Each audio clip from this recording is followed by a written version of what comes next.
Oi, pessoal! Vamos falar de um assunto super importante e que gera muitas dúvidas: o conflito entre Israel e Palestina. A gente vai tentar entender passo a passo a origem de tudo isso. Bora lá?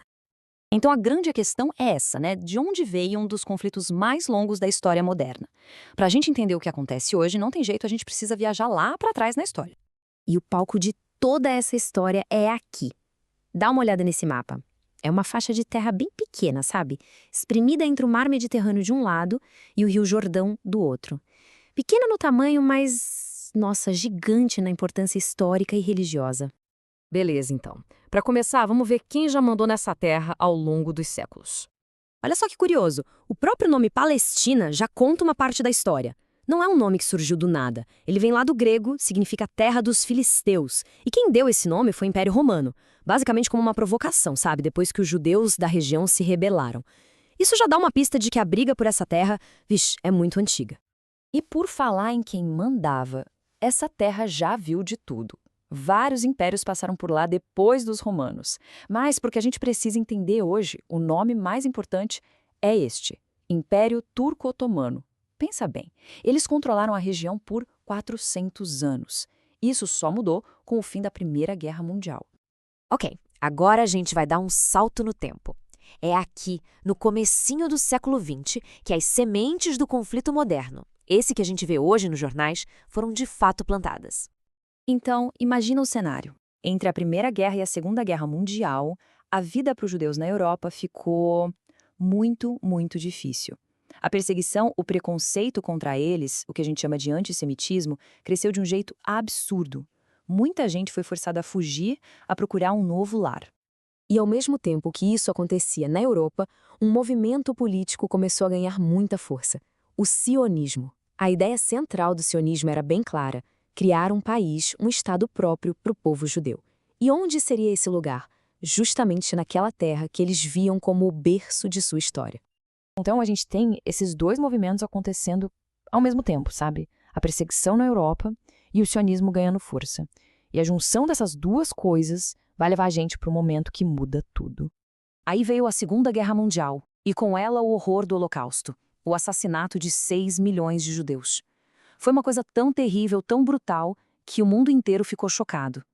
E isso fez com que a discussão sobre criar um lugar seguro para o povo judeu ficasse urgente. Depois de uma tragédia dessas, o mundo precisava fazer alguma coisa, né? A pressão era enorme.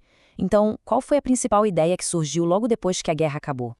A solução que ganhou mais força e que teve o apoio de organizações como a ONU, que tinha acabado de ser criada, foi exatamente essa: criar um país para o povo judeu. Um lugar onde eles pudessem, finalmente, se sentir seguros. E essa ideia não ficou só no papel. Anota aí essa data porque ela é histórica. 14 de maio de 1948. Nesse dia, foi oficialmente fundado o Estado de Israel. Só que a criação desse novo país não significou o fim dos problemas. Muito pelo contrário, foi o começo de uma guerra que estourou no dia seguinte, e as consequências disso a gente sente até hoje. A fundação de Israel foi anunciada em um dia. A pergunta é: o que será que aconteceu no outro? A reação foi imediata. No dia seguinte mesmo, vários países árabes vizinhos se juntaram e declararam guerra a Israel. A guerra aconteceu, os árabes foram derrotados e Israel acabou ficando com mais terras do que o plano original. Mas o resultado mais triste disso tudo foi o lado humano. Centenas de milhares de palestinos acabaram tendo que fugir de suas casas. Eles se tornaram refugiados, espalhados por países como a Jordânia e o Egito. E é essa guerra, lá de 1948, que nos traz para os dias de hoje, para um impasse que parece que nunca vai ter fim. Mas afinal, por que é tão complicado conseguir um acordo de paz por lá? Bom, a gente pode dizer que o coração do conflito tem dois motivos principais. O primeiro é bem direto: território, a disputa de quem é o verdadeiro dono daquela terra. E o segundo motivo é a religião. Pensa só, aquele lugar é sagrado para três grandes religiões: o judaísmo, o cristianismo e o islamismo. Isso torna tudo ainda mais complexo. Então é por isso que é tão difícil. Quando a gente mistura disputa por terra com fé e religião, a coisa fica muito delicada. E é por isso que, mesmo depois de tantos anos, um acordo de paz definitivo ainda não aconteceu. E se a gente fosse escolher um lugar que simbolize esse impasse todo? Seria uma cidade. Uma cidade que é sagrada para todo mundo envolvido. E que os dois lados, israelenses e palestinos, reivindicam como sua capital. É claro que a gente está falando de Jerusalém.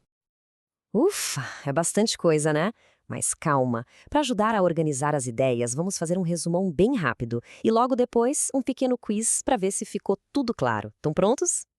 Então, resumindo a ópera, o conflito é basicamente por território e por religião. Tudo começou a esquentar com a perseguição aos judeus na Europa e o surgimento do sionismo. Em 1948, depois do Holocausto, foi criado o Estado de Israel. Isso levou a uma guerra imediata que criou o problema dos refugiados palestinos. E até hoje, a briga pelas terras e, principalmente por Jerusalém, continua. Ok, resumo feito. Agora vamos ver se a atenção estava em dia. É hora do nosso quiz. Vamos lá, primeira pergunta do quiz valendo. Qual era o nome do império que controlava a região da Palestina por 400 anos antes da Primeira Guerra Mundial? Vou contar 5 segundos. E a resposta é o Império Turco-Otomano. Acertou? Muito bem. E agora, para fechar com chave de ouro, eu tenho um desafio para vocês deixarem aqui nos comentários. A gente falou sobre um movimento político que foi fundamental para a criação do Estado judeu. Que nome a gente dá para esse movimento? Deixa sua resposta aqui embaixo. E aproveita para dizer o que mais vocês gostariam de entender. E claro, né, se você gostou, se aprendeu alguma coisa hoje, não esquece de seguir o canal, ativar o sininho para não perder nada e, claro, deixar aquele like. A gente se vê na próxima.